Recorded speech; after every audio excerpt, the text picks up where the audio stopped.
السلام علیکم حضور. میرا نام کیا حال ہے آپ کا؟ جی الحمدللہ شکر. جوڑ ووڑ درست ہو گئے سب؟ بس الحمدللہ بہت بہتر ہے جی. ماشاء اللہ. حضور نصیر احمد میرا نام ہے, فرینکفرٹ سے ملک.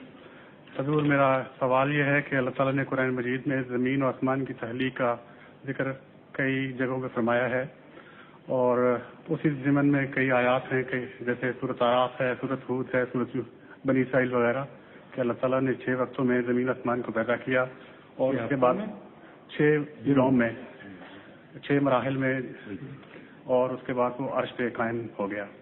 اسی طرح سورۃ ہود کی آیت نمبر 8 میں اللہ تعالیٰ فرماتے ہیں کہ اللہ تعالیٰ فرماتا ہے کہ یہ اللہ ہی وہ ذات ہے جس نے زمین آسمان کو پیدا کیا 6 یوم میں, اس کے بعد پھر اللہ تعالیٰ عرش پہ قائم ہو گیا, اس کا عرش پانی پہ ہے. میرا میں نے پوچھنا ہے وہ یہ ہے کہ اللہ تعالیٰ کے عرش سے کیا مراد ہے, اور یہ جو اللہ تعالیٰ نے فرمایا ہے کہ اس کا عرش پانی پر ہے, اس کی مجھے سمجھ نہیں ذرا. پانی سے مراد 2 چیزیں ہیں, ایک ہے الہام اور دوسرا ہے پانی برسنا زندگی کے لیے ضروری ہے.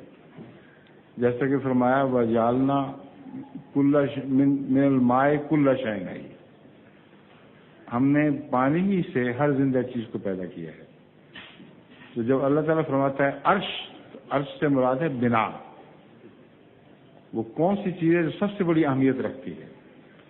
تو اللہ تعالیٰ فرماتا ہے کہ اس کا عرش پانی پر تھا. مراد ہے کہ 2 ہی طریق ہیں مخلوق کو زندگی بخشنے کے, ایک مادی پانی جو ساری کائنات میں زندگی کے لیے ضروری ہے, اور ایک روحانی پانی جو ترقی یافتہ صورت میں انسان کی روحانی زندگی کے لیے ضروری ہے. تو خدا کا عرش وہاں بھی پانی پر ہوا, یعنی مادی دنیا میں, اور روحانی دنیا میں بھی پانی پر ہوا. سمجھ گئے؟